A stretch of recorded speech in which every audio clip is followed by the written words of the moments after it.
નમસ્તે વિદ્યાર્થી મિત્રો, આપણે લાસ્ટ લેક્ચરમાં કૂટ પ્રશ્નો ગણ્યા હતા. બરાબર કે તમને a યોગ b, a છેદ b, નંબર ઓફ a અને નંબર ઓફ b આ ચારમાંથી કોઈ પણ ત્રણ આપ્યા હોય અને આપણે એની ઉપરથી કોઈ પણ ચોથું ગોતતા હતા. પછી છેલ્લે એક દાખલો બહુ ઇમ્પોર્ટન્ટ ગણ્યો હતો કે એમાં તમને શું કીધું હતું કે ન્યૂનતમ શું થવું જોઈએ a છેદ b.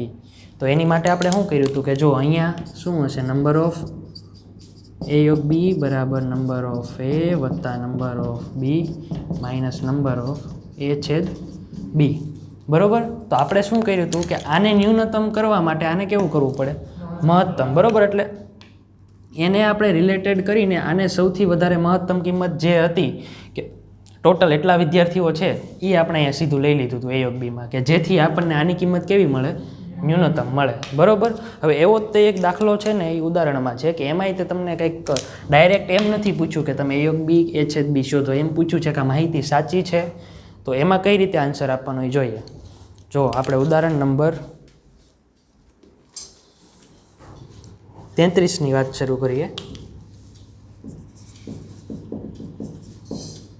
જો ક્વેશ્ચનમાં શરૂઆતમાં શું આપેલું છે કે 500 મોટર માલિક વિષયક સંશોધનમાં માલુમ પડ્યું છે કે એ પ્રકારની મોટરના માલિકોની સંખ્યા કેટલી છે, 400. એટલે આપણે પહેલાં શું લખવાનું કે એ પ્રકારની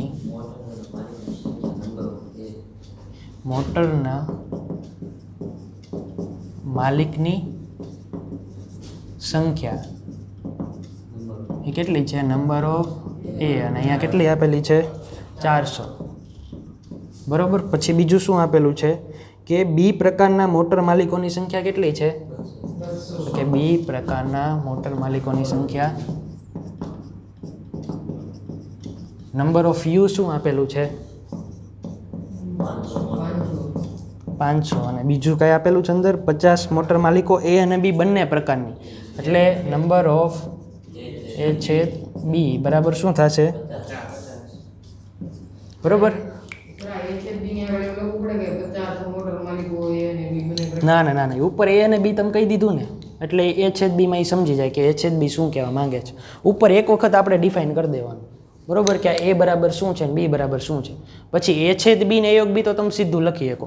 બરોબર, લખો તો કોઈ વાંધો નથી. તમે એવું કદાચ લખો ને કે એ અને બી બંને પ્રકારના, તો ખોટું નથી, પણ જરૂર નથી એક વખત એટલું લખ્યું હોય.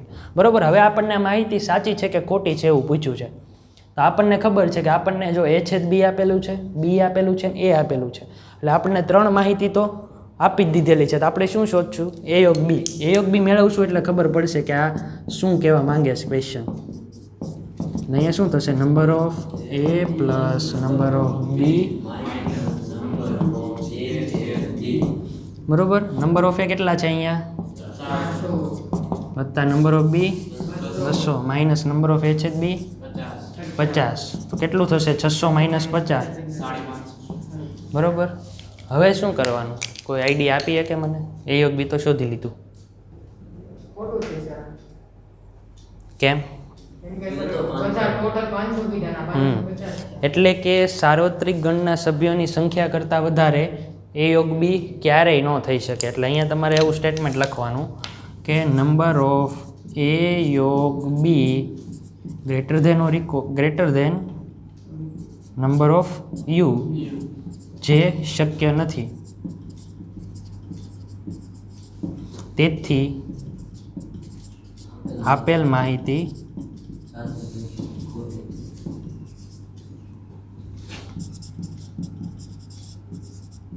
લખી લો. એટલે આ રીતે તમારે છે ને વિચારવાનું કે ભાઈ ડાયરેક્ટ એમસીક્યુમાં કાંઈ તમને એવું નહીં પૂછે કે આ માહિતી સાચી છે કે ખોટી છે. એ લોકો આ સેમ દાખલો પૂછી નાખશે અને પછી તમને એમ પૂછશે કે નંબર ઓફ એ યોગ બી શું થાય છે. તો એમાં એક ઓપ્શન 550 હશે અને એક ઓપ્શન એવો હશે કે માહિતી સાચી નથી. એટલે આપણને ત્યારે એવો મનમાં વિચારે નહીં આવે કે માહિતી સાચી હોય કે ન હોય. એવો આપણને તો શું માઇન્ડમાં હોય કે સૂત્ર મૂકીને જવાબ લાવવાનો. એટલે ત્યારે ઉતાવળમાં અહીંયા 500 છે છતાં 550 ટીક કરવાવાળા ઘણા બધા હોય. સાચો જવાબ કરતાં એમાં 550 ટીક કરવાવાળા 60 થી 70% મળે. અમુક જ એવા હોય કે જે વિચારે ખરેખર કે ભાઈ 550 છે આના કરતાં તો વધારે આવ્યું. એ તો કોઈ દિવસ શક્ય જ નથી, કેમ કે નંબર ઓફ એ યોગ બીની મહત્તમ સંખ્યા કેટલી છે, 500. 500થી તો વધી જ ન શકે. 500 થઈએ કે કદાચ, એટલે જ અહીંયા આપણે શું લખ્યું છે, ગ્રેટર ધેન લખ્યું છે, બરાબર. Greater than or equal to નહીં લખવાનું, ગ્રેટર ધેન લખવાનું, કેમ કે ઇક્વલ ટુ તો હોય કે એ આપણે જોયું છે, પણ ગ્રેટર ધેન છે નંબર ઓફ યુ કરતાં, એ કોઈ દિવસ કેવું છે, શક્ય નથી. એટલા માટે આ માહિતી સાચી નથી, બરાબર. એટલે આ રીતે પૂછાય કે દાખલો. હવે આપણે નેક્સ્ટ ગુટ પ્રશ્નો જેટલા પણ દાખલા છે ને પ્રકીર્ણ સ્વાધ્યાયમાં, એ બધા બહુ ઇમ્પોર્ટન્ટ છે. આની પહેલાંના સ્વાધ્યાયમાં તો બધા બેઠા હતા કે બહુ કાંઈ તમારે વિચારવું નહોતું પડતું, 3 માહિતી આપી હોય અને ચોથી શોધવાની, એટલે તમે આરામથી શોધી શકતા હતા. આમાં તમારે થોડુંક મગજ ચલાવવું પડશે. હવે જો ઉદાહરણ નંબર 34માં એમાં શું કીધેલું છે કે એક કોલેજ દ્વારા પુરુષોની રમતમાં 38 ચંદ્રકો ફૂટબોલમાં, 15 બાસ્કેટબોલમાં અને 20 ક્રિકેટમાં એનાયત કરવામાં આવ્યા છે. માહિતી ટોટલ 3 પ્રકારની છે. અત્યાર સુધી આપણે બધામાં કેવું હતું, 2 જ માહિતી આપેલી હતી. અહીંયા કેટલી, 3 આપેલી છે, તો 3 એને અહીંયા ડિફાઇન કરવાનું. ઉદાહરણ નંબર બરોબર કે પેલું શું છે, ફૂટબોલ. ફૂટબોલમાં આપેલા ચંદ્રકોની એને શું કહેવાય, નંબર ઓફ એ કેટલા આપેલા છે અહીંયા,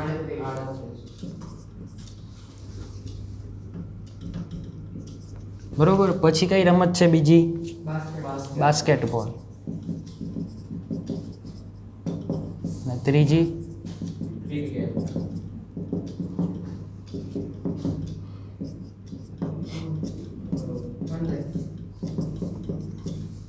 નંબર ઓફ સી 20, બરાબર. આપણે 3 રમતમાં જેટલા જેટલા ચંદ્રકો એનાયત કર્યા છે એ લખી નાખ્યું, બરાબર. પછી શું આપેલું છે કે 58 કુલ 58 પુરુષોને ચંદ્રકો મળ્યા છે. એનો મતલબ શું થયો, આ શું આપેલું છે, યોગગણ છે, બરાબર. કે 58 પુરુષોને આપવામાં આવ્યા છે. ટોટલ આટલા હતા અને એમાંથી આપ્યા એવું નથી કીધું. શું કીધું કે 58 લોકોને ચંદ્રકો મળે છે. હવે 1 મળે છે, 2 મળે છે કે 3 મળે છે, એવું કંઈ નથી કીધું, પણ 58 લોકોને મળે છે. તો નંબર ઓફ એ યોગ શું થશે, 58, બરાબર. આગળ શું આપેલું છે કે 3 પુરુષોને 3 ચંદ્રકો મળ્યા છે. એટલે શું કે આને શું કહેવાય, છેદગણ, કે નંબર ઓફ એ છેદ બી છેદ સી એ કેટલા છે, 3. અને હવે આમાં શું કીધું કે 3માંથી બરાબર 2 ચંદ્રકો કેટલી વ્યક્તિઓને મળ્યા છે. એક્ઝેક્ટ 2 ચંદ્રકો કેટલાને મળ્યા છે એ આપણે લખવાનું છે. એવું નથી કીધું કે ઓછામાં ઓછા 2 કે વધુમાં વધુ 2. આપણને શું કીધું કે એક્ઝેક્ટ 2 ચંદ્રકો મળેલા હોવા જોઈએ. તો પહેલાં તો આપણી પાસે આનું સૂત્ર છે, યાદ હોય તો આપણે તાર્યું હતું આખી તારવણી કરીને 2 ધારીને, બરાબર. તો ત્યાં શું લખ્યું હતું આપણે કે નંબર ઓફ યોગ બી યોગ સી બરાબર નંબર ઓફ એ વત્તા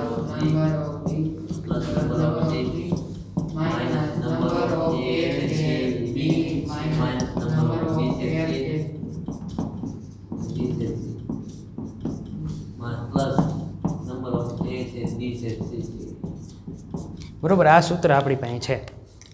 હવે કઈ કઈ કિંમત આપેલી છે જો, તો કે પહેલી 3 કિંમત આપી દીધેલી છે. પછી આ એ યોગ બીની કિંમત આપી દીધેલી છે અને એ છેદ બીની કિંમત આપી દીધી છે. આ 3ની કિંમત નથી આપણી પાસે.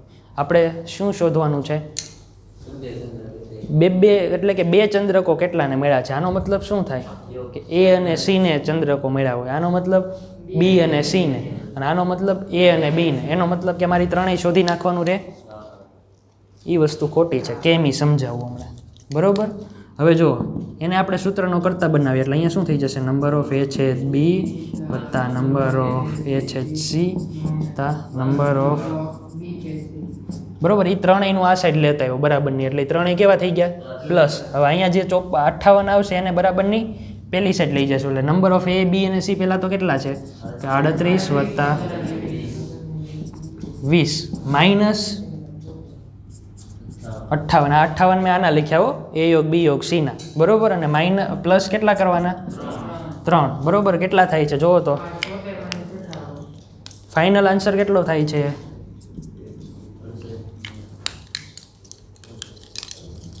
કરો કરો જલ્દી.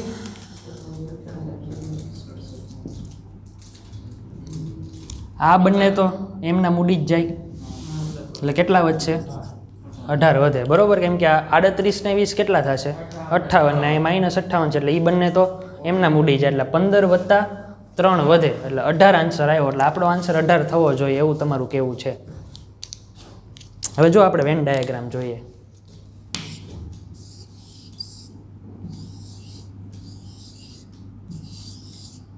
આ એ છે, આ બી અને આ સી. હવે આપણે એ યોગ બીનો મતલબ શું થાય કે આપણે કેટલું લેશું? આટલું લેશું. પછી એ છેદ સીનો મતલબ શું થાય કે આપણે આ બધું લેશું. બી છેદ સીનો મતલબ, એટલે સરવાળો આપણે કોનો કર્યો? પહેલાં આટલાનો સરવાળો, પછી આટલાનો સરવાળો ને પછી લાસ્ટમાં એટલાનો સરવાળો. આ વચ્ચેનો ભાગ છે એમાં શું હોય? 3 3 ચંદ્રકો મળ્યા હોય. આપણે કયા લેવાના છે? 2 2 મળ્યા હોય. ઈ જ તે. એટલે કે આ વચ્ચેનો જે ભાગ છે એની ગણતરી થાય છે, એ તો આપણે લેવાના જ નથી.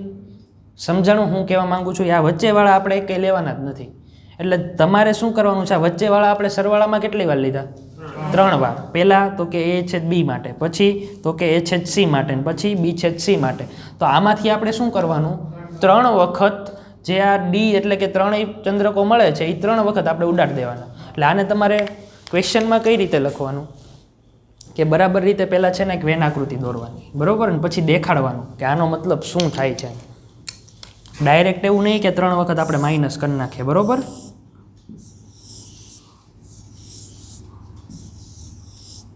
હવે તમારે શું કરવાનું કે અહીંયા આ એ બી સી આપેલા છે, એ બી અને સી. હવે આને તમારે છે ને એ નામ આપી દેવાનું, આને બી નામ આપી દો, આને સી નામ આપી દો, આને ડી. એટલે આનો મતલબ શું થાય કે તમે શું કર્યું છે? એ છેદ બી એટલે એ છેદ બી, એટલે આ બંનેનો છેદ ગણતલો તો ત્યાં શું આવે? પ્લસ ડી વત્તા બી પ્લસ ડી વત્તા સી પ્લસ ડી, આવું આવશે, બરાબર. ત્રણેય એના બરાબર કેટલા છે? એટલે કે આ તમે અહીંયા લઈ લો કે 18 છે. હવે આપણે તો શું શોધવાનું છે? એ બી અને સી જ શોધવાના છે. કેમ કે એનો મતલબ એવો થશે કે એ અને બી એ બે જ મળ્યા હોય, એમાં ત્રીજું ચંદ્રક ન મળ્યું હોવું જોઈએ. તો આપણે શું કરવાનું? તો કે અહીંયા એ પ્લસ બી પ્લસ સી બરાબર 18 - 3D. એટલે કે ડી બરાબર કેટલા છે? આપેલા જ તમને કે શોધવું પડશે? આપેલા જ છે. જો 3 3 ચંદ્રકો કેટલાને મળે છે? 3 જણ. એટલે 18 - 3 ગુણ્યા 3, એટલે 3 3 9, એટલે ફાઇનલ આન્સર શું આવશે? 9. અહીંયા એક છે ને વાક્ય લખવાનું કે બરાબર 2 ચંદ્રકો મળતા હોય એવા ખેલાડીઓની, કે જેટલા ચંદ્રકો મળ્યા છે એવા વ્યક્તિઓની સંખ્યા, પછી એ પ્લસ બી પ્લસ સી લખવાનું. એટલે છેલ્લી લાઈનમાં એકવાર તમારે વાક્ય લખાઈ જવું જોઈએ. અને આ વેન આકૃતિ ફરજિયાત દોરવાની છે આ દાખલામાં. બીજા દાખલામાં ફરજિયાત નહોતું, પણ અહીંયા કેમ કે તમે બતાવ્યું છે કે એ બી સી અને ડી ક્યાં ક્યાં છે, બરોબર. ડાયરેક્ટ તમે એમ કહી દો કે એ પ્લસ ડી, તો એ શું સમજવાનું? ડી ક્યાંથી લાવ્યા તમે, બરોબર. એટલે આમાં તમારે વેન આકૃતિ ફરજિયાત દોરવાની થશે, બરોબર. એટલે આ દાખલો વ્યવસ્થિત રીતે લખી લો પહેલાં.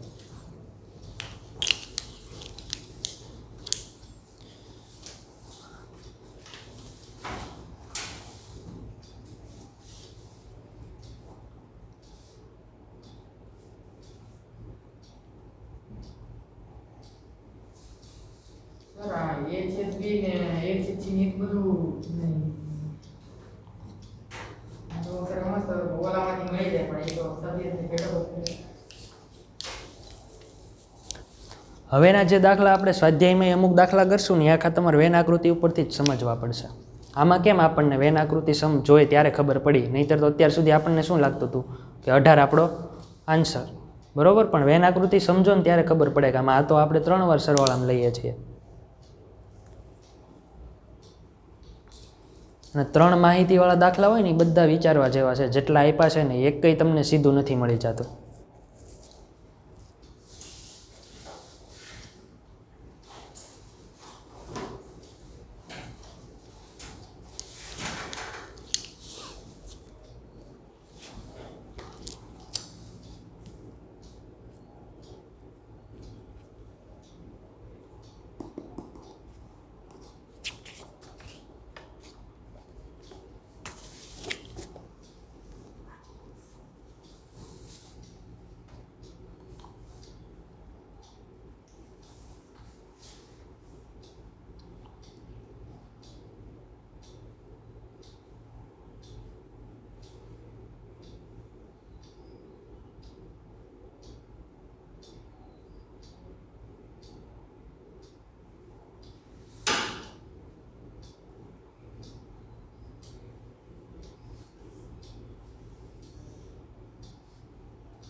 હવે છે ને સ્વાધ્યાયમાં આવી જજો, દાખલા નંબર 13 કાઢજો.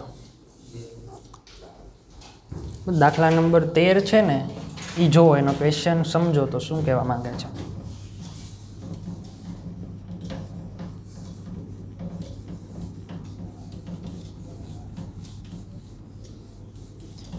હવે એક તમને છે ને એ કહી દઉં કે હમણાં આપણે કેમ દાખલો આની પહેલાંનો ગણ્યો હતો કે આ માહિતી સાચી છે કે ખોટી છે, બરાબર? તો ત્યાં આપણે શું જોયું કે a યોગ b છે એ નંબર ઓફ યુ કરતાં વધારે ન હોવા જોઈએ.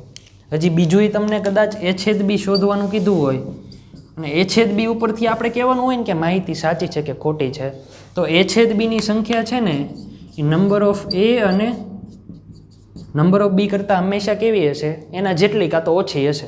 હવે તમે વિચારો કે a છેદ bમાં 5 સભ્યો હોય, a અને bમાં કેટલા 4 કે 3 સભ્યો હોય, તો a છેદ b કઈ રીતે થઈ શકે?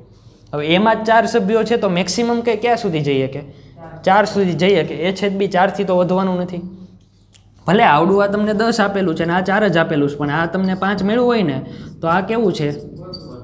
શક્ય નથી, બરોબર? આ બંનેથી આ કેવું હોવું જોઈએ? ઓછું, ક્યાં તો એના જેટલું હોય તો ચાલે કે ભાઈ 4 મળે છે ને a છેદ b તો ચાલે, કેમ કે એના 4 ઘટકો કદાચ બીમાં હોય કે, બરોબર? પણ 4 કરતાં વધારે થાય ને એટલે આ માહિતી કેવી છે? ખોટી છે. આવો દાખલો નથી આપ્યો પણ પૂછાય કે એટલે આ શું? હા હા, તો એ બધા જ સભ્યો કેમાં હશે? બીમાં હશે. એટલે તો એવું પૂછીએ કે શું થાય છે. એટલે એ બધું તમારે ઇન્ટરકનેક્ટેડ હોય. પ્રક્રિયામાં આવો ને એટલે એ બધા જ ટોપિકનો એક સાથે યુઝ કરી લે, એટલે એ ખાસ સમજી લેવાનું.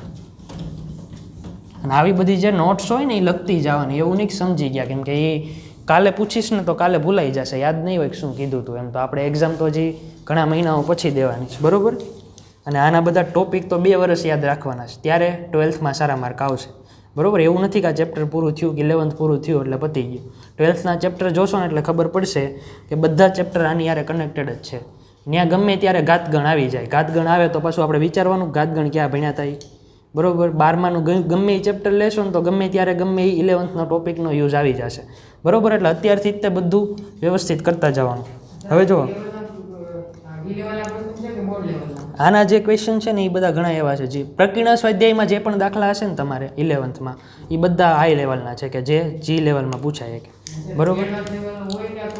નહીં, એ અમુક ક્વેશ્ચન હોય કે, પણ શું કહેવાય કે બધા ક્વેશ્ચન એવું ન હોય. પણ એ મેઇન શું છે એ બધી એક્ઝામમાં કે તમે એ ક્વેશ્ચનના સોલ્યુશન જોશો ને, બરાબર, તો તમને ખબર પડશે કે એમાં કાંઈ એટલું બધું બહુ હાઈ લેવલ હોતું જ નથી.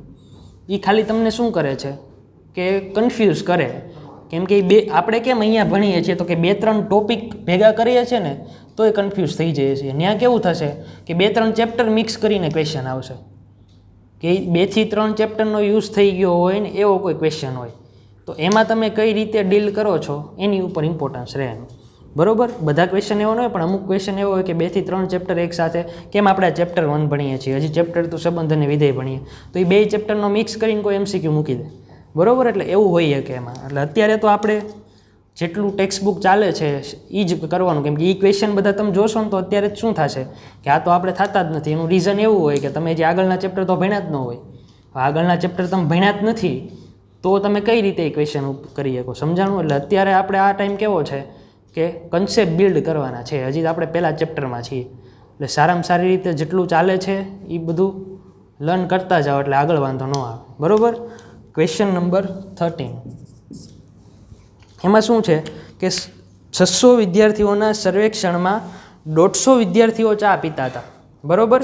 પછી 225 કોફી પીતા હતા, 100 વિદ્યાર્થીઓ ચા અને કોફી બંને પીતા હતા. હું અહીંયા છે ને ડાયરેક્ટ લખું છું, બરાબર? હવે number of A number of B, તમારે આખું વાક્ય કમ્પલસરી લખવાનું છે, બરોબર? કે ભાઈ કોફી પીતા હતા એને એ આપો કે ચા પીતા હતા એને એ આપો, એ તમારી ઉપર નથી.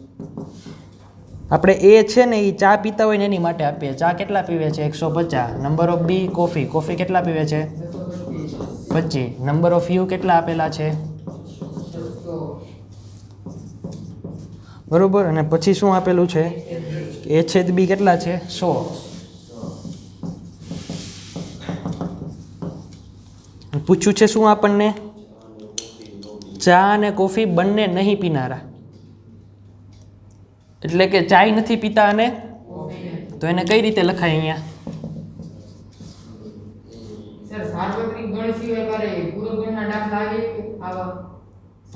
સાર્વત્રિક ગણ સિવાય તો કેમ પૂરક ગણ મળે? પૂરક ગણ કઈ રીતે મળે છે? સાર્વત્રિક ગણમાંથી આપણે કોઈ ગણ એને માઇનસ કરીએ ત્યારે આપણને પૂરક ગણ મળે, બરોબર? તો પૂરક ગણ મેળવવા માટે સાર્વત્રિક ગણ તો પહેલી રિક્વાયરમેન્ટ છે, બરોબર? એટલે અહીંયા આપણે શું શોધવાનું છે? ક્વેશ્ચન વાંચો કે ચાય નથી પીતો અને કોફી નથી પીતો, તો કઈ રીતે લખવાનું કીધું તું? ચા નથી પીતો એને શું કહેવાય? એ ડેશ. છેદ કોફી નથી પીતો એને શું કહેવાય? બરોબર. આ આપણે શોધવાનું છે, સમજાણું? એટલે આ લખતા આવડવું જોઈએ. કાલે આપણે આવા દાખલા જોયા હતા, આ લખતા આવડી ગયું એટલે વાંધો નહીં આવે. હવે શું કરવાનું?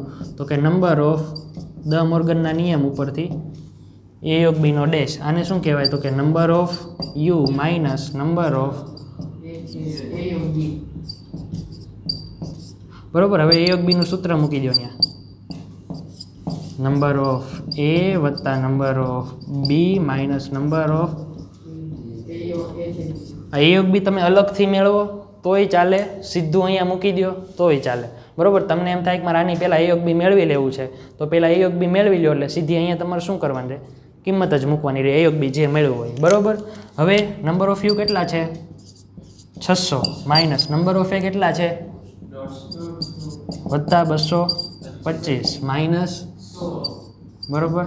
આ કેટલા થશે? 375 અને માઇનસ 100 એટલે આ કેટલા? 275 થશે, બરોબર? 600માંથી 275 જાય એટલે 325, બરોબર? એટલે તમને શું મળી ગયું? એ ડેશ છે બી ડેશ, એટલે ચા અને કોફી બંને ન પીતા હોય એવા કેટલા છે? 325 છે, બરોબર? એટલે આ તો ક્વેશ્ચન એટલું બધું ઇઝી હતો કે આવા ક્વેશ્ચન તો આપણે આગળ કરેલા છે, બરોબર? હવે એની પછીનો દાખલો જોવો. એમાં ક્વેશ્ચન વાંચીને વિચારો શું કરવાનું છે. પહેલાં અહીંયા ક્વેશ્ચન ચાલે નહીં, પહેલાં તમારે છે ને જોઈને વિચારી લેવાનું કે આમાં કઈ કઈ રીતે આપણે આગળ વધવાનું છે, બરોબર? એટલે તમને આઈડિયા આવે કે મેં આવું વિચાર્યું હતું, દાખલો ખરેખર કઈ રીતે ગણાય છે, બરોબર? હવે જો એમાં શું કીધું છે કે 100 વિદ્યાર્થીઓ હિન્દી જાણે છે, 50 અંગ્રેજી જાણે છે અને 25 બંને ભાષા જાણે છે. હવે એમ કીધું કે જૂથમાં કેટલા વિદ્યાર્થીઓ હશે, તો આપણે શું શોધવાનું હોય? શું? એ યોગ બી. કેમ? જૂથમાં કેટલા વિદ્યાર્થીઓ શોધવા માટે આપણે એ યોગ બી મેળવી લઈએ તો આપણને શું ખબર પડી જાય કે કેટલા વિદ્યાર્થીઓ હશે, બરોબર? જ્યારે તમને કોઈ સાર્વત્રિક ગણની કે એની વાત ન કરી હોય સીધું આવું પૂછે ને કે કેટલા વિદ્યાર્થીઓ હશે, એટલે આપણે એ યોગ બી જ મેળવવાનું. તમને જો ઘણા શબ્દો પૂછીએ કે એ અથવા બી પૂછીએ કે તો એ યોગ બી આવે, ઓછામાં ઓછું એક પૂછે તો એ યોગ બી આવે, પછી કેટલા વિદ્યાર્થીઓ કે કેટલા વ્યક્તિઓ હશે એ પૂછે તો એ યોગ બી આવે. એટલે એ શબ્દો બધા છે ને એ યાદ રાખવાના ખાસ, બરોબર? એટલે આ તો એ યોગ બી સીધું મળી જાય, બીજા 3 આપેલા છે, ચોથી માહિતી તમારે શોધવાની છે, બરોબર? હવે એની પછીનો દાખલો જુઓ, આ સમજજો સરખી રીતે. 15મો એમાં શું કીધું જુઓ.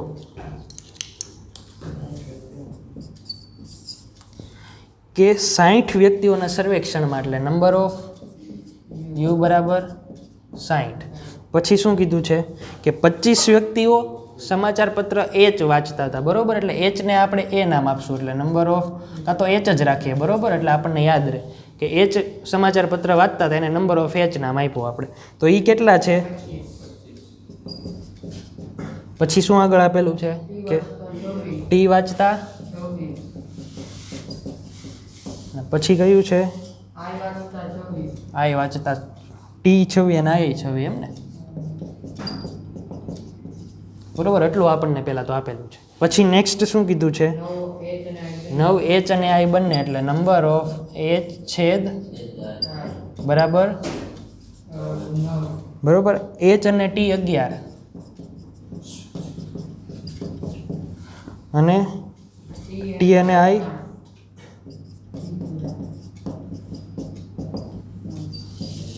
અને લાસ્ટમાં શું આપ્યું છે કે 3 છે એ તમામ સમાચાર પત્રો વાંચે છે, એટલે કે નંબર ઓફ H/T/I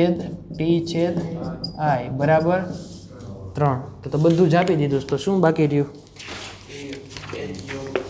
આપણને એમાં ટોટલ જો 2 ક્વેશ્ચન પૂછ્યા છે કે ઓછામાં ઓછું એક સમાચાર પત્ર વાંચનાર, ઓછામાં ઓછું એક સમાચાર પત્ર કેટલા વાંચતા હોય? A યોગ B યોગ C. એટલે પહેલો ક્વેશ્ચન તમારે શું આન્સર આપવાનો રહે કે નંબર ઓફ A યોગ B યોગ C.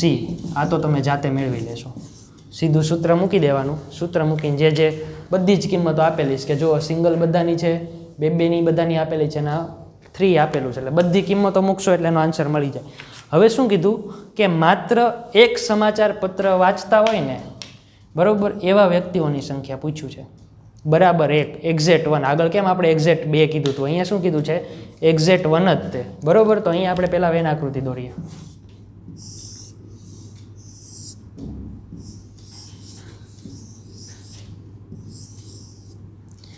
એટલે ધારો કે આ આપણે A B C D, બરાબર. આપણો સાર્વત્રિક ગણીએ. હવે આપણે કયો ભાગ શોધવાનો છે? એક્ઝેક્ટ 1 કીધું એટલે 2 વાળાનો હાલે અને 3 વાળાનો હાલે. એટલે આપણે કેટલો ભાગ શોધવાનો? એક તો આ, એક આ અને એક આ, બરાબર. જે ઓલું વચ્ચેવાળું છે કોમન આવે છે એ કંઈ આપણે નથી લેવાનું, એટલે કે આ ભાગે નથી લેવાનો, આય નથી લેવાનો અને આય નથી લેવાનો. સમજાણું? આમાં પહેલાં તમારે વેન આકૃતિ જોવી પડશે તો જ ખબર પડશે. એટલે હવે મારે શું કરવાનું કે પહેલાં તો હું આખું એકસાથે લઈ લઉં કે 3/3નું બધું જ આવી જતું હોય, એને શું કહેવાય? 3/3 ગણ છે એનું બધું જ આપણે સાથે લઈ લઈએ એટલે A યોગ B યોગ C કહેવાય, બરાબર. A યોગ B યોગ C માંથી હું આ જે આટલો ભાગ છે એ બધો માઇનસ કરતો જાઉં, માઇનસ કરતો જઈશ એટલે મને ફાઇનલ આન્સર મળી જાય. એટલે પહેલાં તો મારે શું કરવાનું? A યોગ B યોગ C મેળવી લેવાનું. એટલે આપણે A યોગ B યોગ C છે ને મેળવી લઈએ ઝડપથી, બરાબર. ટોટલ મારીને કહેજો કેટલા થાય છે? 25 + 26 + 26, પછી -9 -11 8 + 3, બરોબર રીતે ગણો કેટલા થયા? આ આપણને શું મળ્યું? A યોગ B યોગ C, બરોબર. હવે આપણે શું કરશું તો કે બીજો દાખલો આપણને જે પૂછ્યું છે કે બરાબર એક સમાચાર પત્ર વાંચતા વ્યક્તિની, તો એમાં પહેલાં શું કરવાનું કે A યોગ B યોગ C તો આપણે એમ નામ લખી જ નાખશું પહેલાં, નંબર ઓફ A યોગ B યોગ C. હવે એમાંથી માઇનસ શું કરશું આપણે કે ઓલો બધો પાર્ટ, એટલે કે એને શું કહેવાય? માઇનસ A/, કેમ કે આપણી પાસે એની કિંમત નથી, સ્મોલ એની કિંમત આપણી પાસે નથી. એ મેળવવા માટે શું કરવું પડે? બધામાંથી આ ડીને માઇનસ કરવો પડે. એવું બધું નહીં કરવાનું. શું કરવાનું? A/B કાઢી નાખવાનો, બરાબર. પછી છેલ્લે જે પ્લસ કરવાનું થાય કરી નાખશું. પછી A/C માઇનસ B/C. હવે જુઓ તમે કે આપણે શું કર્યું? પહેલાં આટલું કાઢ્યું, પછી એટલું કાઢ્યું, પછી આટલું કાઢ્યું. એટલે ડી કેટલી વાર કાઢ્યો? 3 વાર. બાકી ખરેખર કાઢવાનો જ કેટલી વાર? 1 વાર. એટલે આપણે 3 વાર કાઢ્યો છે, 1 વાર કાઢવાનો છે, તો આપણે 2 વાર વધારે કાઢ્યો, 2 વખત વધારે કાઢ્યો, તો એ છેલ્લે શું કરવું પડે? બરોબર, છેલ્લે 2D એડ કરી દેવાનું. જો આપણે A/B કાઢ્યું, માઇનસ કર્યું, પછી આ કાઢ્યું અને પછી આ કાઢ્યું, એટલે 3 ભાગ આપણે માઇનસ કર્યા. હવે 3 ભાગમાં ડી આવશે. પહેલું કાઢ્યું એમાંય ડી આવશે, બીજું કાઢ્યું એમાંય ડી આવશે, અને ત્રીજું કાઢ્યું એમાંય તે ડી તો આવશે જ તે. ખરેખર આપણે કેટલી વાર કાઢવાનો છે? 1 વખત કાઢવાનો છે. કેમ 2 વખત કાઢવો પડે? શું? ડીની વાત કરું છું. ડી 1 વખત લેવાનો છે ને આપણે કાઢ્યો કેટલી વાર? ખરેખર 3 વખત. તો આપણે 2 વખત વધારે કાઢ્યો કહેવાય ને? કાઢવાનો છે. માઇનસ કેટલી વાર કરવાનું છે? તું સિમ્પલ એટલું વિચાર કે આટલો ભાગ મારે કાઢવો કે કાઢવાનો છે કેટલી રીતે? 1 જ વખત કાઢવાનો રહે ને, કે હું એને 2 વખત થોડો કાઢીશ? આખો ભાગ છે એમાંથી પહેલાં હું A કાઢું, પછી B કાઢું, પછી C કાઢું, પછી D કાઢું. તો D કેટલી વાર કાઢીશું? 1 વાર. એટલે કાઢવાનો છે કેટલી વાર મારે? 1 જ વાર. કાઢ્યો કેટલી વાર ખરેખર મેં? કેમ કે આને શું કહેવાય? A+ D. આને શું કહેવાય આપણે એ છેદ સી ને? તો કે એ પ્લસ એ છેદ બીને આપણે શું નામ આપ્યું છે? બી આપ્યું છે, એટલે બી પ્લસ ડી હશે અહીંયા એ પ્લસ ડી, અને બી છેદ સીમાં શું હશે? બી અને સી, એટલે સી પ્લસ ડી. બરાબર, એટલે ડી કેટલી વાર કાઢ્યું આપણે જોતું? 3 વાર. પણ કાઢવાનું છે કેટલી વાર આપણે? એક જ વાર કાઢવાનું છે. એટલે આપણે જે 2 વખત વધારે કાઢ્યો તો એ છેલ્લે પ્લસ કરી દેવાનું. પ્લસ કરી દઈએ એટલે બધું કેવું થઈ જાય? સરખું, જે આપણે જોતું હતું એ પ્રકારે થઈ ગયું. બરાબર, આ રીતે સમજવાનું છે. એનું રીઝન છે. તમે એવું ન કરો અને કદાચ આ એ બી સી ડી મેળવી લ્યો તોય કોઈ વાંધો નથી. એ તમને કઈ રીતે મળશે? તો કે એચ એચ સી કેટલા આપેલા છે? અહીંયા એચ અને ટી છે, એટલે એ તમારે જે આવતા હોય એચ ટી અને આઈમાંથી, તો એચ છે ટીમાંથી શું કાઢી નાખવાનું? ડીને કાઢી નાખવાનું. એટલે તમને એ બી અને સીની કિંમત મળી જાય. આનો મતલબ શું થાય? એ અને ડી, એ વત્તા ડી શું થાય? એ છેદ સી થાય. એ છેદ સીની કિંમત તમને આપેલી છે, પછી નથી આપેલી? બધાના છેદ આપેલા છે જો. બરાબર, એટલે તમને અહીંયા જે આન્સર મળે એમાંથી તમે શું બાદ કરી નાખો? ડી બાદ કરી નાખો તો તમને એ મળી જાય. બરાબર, એ મળી જાય. આ જ રીતે બી અને આ જ રીતે સી. એટલે તમે પહેલાં એ બી સી મેળવી લ્યો, પછી તમે સીધું અહીંયા માઇન્ડ, તો તમારે +2D ન કરવું પડે. તો તમારે શું કરવાનું? એ બી સી અને ડી એક વખત બધા માઇનસ કરી નાખવાના. સમજાણું? એક કરતાં વધારે રીતે ગણી શકો. તમારે શું સમજવાનું છે કે આટલી વસ્તુ તમારે ક્લિયર હોવી જોઈએ કે મારે આ આકૃતિ છે ને એમાંથી આ બધામાંથી આ જે વચ્ચેનો ભાગ છે ને એ મારે ઉડાડવાનો છે. હવે તમે ગમે એટલી વાર ઉડાડો. આપણે કેમ તફાવત ગણતો એ માઇનસ બી, તો એને 3 રીતે લખતા હતા કે એ માઇનસ બી, એ માઇનસ એ છેદ બી, અને ત્રીજું હતું કે એ છેદ બી ડેશ. આવા આપણે ટોટલ કેટલી રીતે? 3 રીતે લખતા હતા. તો આમાં તો તમે ઘણી બધી રીતે લખી શકો. આપણે સમજવાનું છે કે મને કયું ઇઝી પડશે. આનો મતલબ શું થાય કે તમારે બીજું કંઈ વધારાનું નહીં કરવું પડે કે ભાઈ પહેલાં એ મેળવો, બી મેળવો, સી મેળવો. આમાં સીધી તમે સમીકરણમાં કિંમત મૂકીને છેલ્લે 2D કરી દેશો. કેમ કે 3 વાર માઇનસ કર્યા હતા, કરવાના જ કેટલી વાર? એક જ વાર. એટલે 2 વખત વધારાના કર્યા હતા એ આપણે શું કરી દીધું? છેલ્લે પ્લસ કરી દીધું. હવે સીધી કિંમત મૂકો. એ યોગ બી કેટલા છે? 52 માઇનસ એ છેદ બી, એટલે આમાંથી લેવા મળો તમે.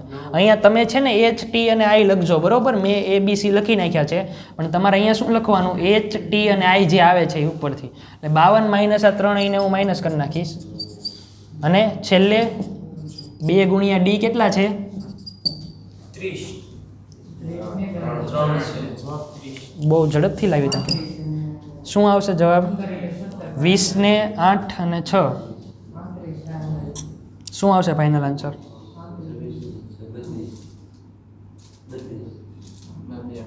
એ લાવી નાખજો. બરાબર, જે આવે એ ફાઇનલ. તમારે ખાલી સરવાળો બાદબાકી કરવાના છે. જે આન્સર આવે એ તમારો ફાઇનલ આન્સર. ઓકે, તો સમજાઈ ગયું? હજી જેને આ દાખલો નથી સમજાણો અત્યારે બીજો, તો અત્યારે હજી પૂછી લ્યો મને. બાકી આ દાખલો ક્લિયર થઈ જવું જોઈએ. કયું? એ પ્લસ ડી વાળું? જો અહીંયા એચ છેદ ટી છે. બરાબર, આ હું જોઈને અલગથી વેન આકૃતિ તમને દોરીને બતાવું છું. એચ ટી અને આઈના ફોર્મમાં. અહીંયા શું છે? એચ, અહીંયા ટી અને અહીંયા આઈ. આનો મતલબ શું થશે? આટલું એચ છેદ ટી. બરાબર, અહીંયા આપણે ધારો કે એ નામ આપ્યું છે, અહીંયા બી આપ્યું, અહીંયા સી આપ્યું, આને ડી આપ્યું.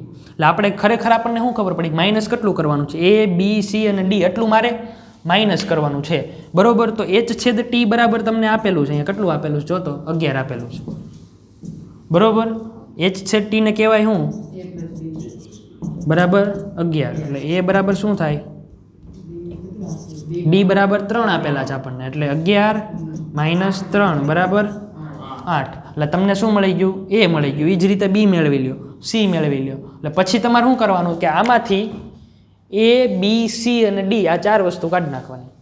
તો તમારે આમાં છેદગણને એવું કંઈ લાવવાનું જ નહીં રહે. બરાબર, આ રીતે કરો તો. પણ આમાં તમારે સેપરેટલી 3 શોધવું પડશે અલગથી. અને આમાં તમારે શોધવું નહીં પડે, સીધું તમે અંદર ક્વેશ્ચનમાં ડાયરેક્ટ મૂકી શકશો. એટલે તમને જે રીતે સારું પડે એવું લાગે તો આ દાખલો 2 રીતે ગણી નાખવાનો. એટલે આપણે કદાચ અમુક દાખલા આ રીતે ઇઝી પડતા હોય, અમુક દાખલા પેલી રીતે પડતા હોય. આપણને બંને આવડવું જોઈએ.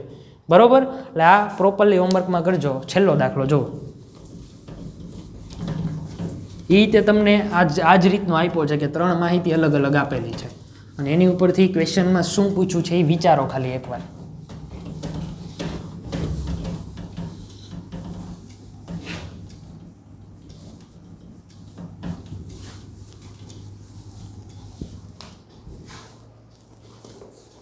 હવે જો એમાં શું કીધેલું છે, એક સર્વેક્ષણમાં 21 વ્યક્તિ ઉત્પાદન એ પસંદ કરે છે, 26 ઉત્પાદન બી પસંદ કરે છે અને 29 ઉત્પાદન સી પસંદ કરે છે. બરાબર, એટલે હું સીધું એબીસીને નંબર ઓફ એ બરાબર કેટલા થશે, એ પસંદ કરે 21, નંબર ઓફ બી કેટલા થશે, નંબર ઓફ સી. હવે શું કીધું આગળ કે 14 વ્યક્તિઓ એ અને બી બંને પસંદ કરે છે, એટલે નંબર ઓફ, પછી 12 વ્યક્તિઓ ઉત્પાદન સી અને એ,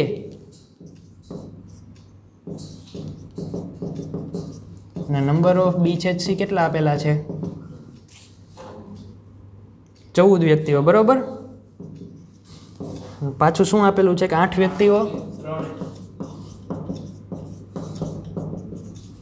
અને પૂછ્યું છે શું કે માત્ર ઉત્પાદન સી પસંદ કરતી વ્યક્તિઓની સંખ્યા, માત્ર સી કીધું છે. બરોબર, એટલે જો અહીંયા હું આકૃતિ દોરું છું, 3 વાળા દાખલામાં બધામાં વેન આકૃતિ કમ્પલસરી છે. બરોબર, આ એ, આ બી, સી, એ બી સી ડી. આપણે શું શોધવાનું છે, માત્ર સી, એટલે કે આ શોધવાનું છે માત્ર સી. તો એને જ કે અહીંયા હોય તો એ બી અને સીમાં બંનેમાં છે, અહીંયા હોય તો ત્રણેયમાં છે, અને અહીંયા હોય તો એ અને સીમાં છે. આપણને શું શોધવાનું કીધું છે, માત્ર સી નીકળવું જોઈએ. બરાબર, તો શું કરશું વિચારો તો. હવે તો આગળના દાખલા ઉપરથી આઈડિયા આવે. આગળના દાખલામાં આપણે આ ત્રણેય મેળવ્યું હતું, અહીંયા ખાલી એક જ મેળવવાનું. શું કરશું, ખાલી એમનામ બોલ, સંખ્યા નહીં, કેટલું, શેમાંથી હું માઇનસ કરી, સી માઇનસ બી, ડી અને સી, અથવા તો સી માઇનસ શું કરું, એ છેદ બી કાઢું, બી છેદ સી કાઢું, એટલે કે ડી મેં કેટલી વાર કાઢ્યા, 2 વખત. કાઢવાના જ કેટલી વાર, 1 વખત, એટલે છેલ્લે ડી એકવાર એડ કરી દેવાના. બરાબર, આ જ રીતે ઇઝી પડશે, તમારે બીજું અલગથી કાંઈ મેળવવું નહીં પડે. અને છતાં તમને એમ લાગે કે મારે બી અને સી અલગથી મેળવવા છે, તો શું કરવાનું, તો કે એ છેદ સી મેળવી લ્યો, એમાંથી ડી બાદ કરો, એટલે તમને શું મળે, બી. પછી આ બંનેમાંથી શું કરવાનું, તો કે ડી માઇનસ કરો, એટલે સી મળી જાય. બરાબર, તમારે 2 રીતે ગણજો. અત્યારે હું ખાલી કઈ રીતે ગણું છું કે આપણે આગળ હમણાં જોઈએ કે માત્ર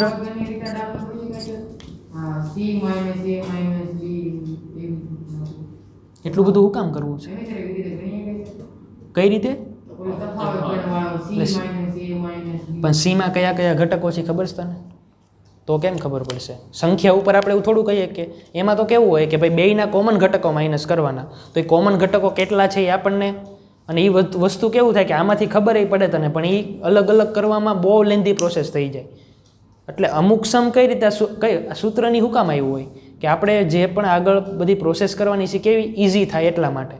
બરાબર, એટલે આમાં તમારે માત્ર સી માટે શું કરવાનું રહે, તો કે નંબર ઓફ સી, કે ટોટલ સી આખું લીધું આપણે, એમાંથી હું માઇનસ કરશું, તો કે નંબર ઓફ એ છેદ સી માઇનસ નંબર ઓફ છેદ સી વત્તા ડી, અથવા તો નંબર ઓફ એ છેદ બી છેદ સી લખીએ. સી બરા સીના કેટલા છે, અહીંયા 29, અહીંયા માઇનસ એ છેદ સી 12 માઇનસ બી છેદ સી 14 વત્તા ડી બરાબર 8. બરાબર, એટલે ફાઇનલ આન્સર આવી જશે. હોમવર્કમાં તમારે છે ને માત્ર બી અને માત્ર એ આ બંને માટેના દાખલા આ દાખલામાં કરવાનું છે. આપણને પૂછ્યું છે કયું, ખાલી સી માટે જ પૂછ્યું છે કે માત્ર સી માટે શોધો, તમારે આ બંને ગણવાના છે.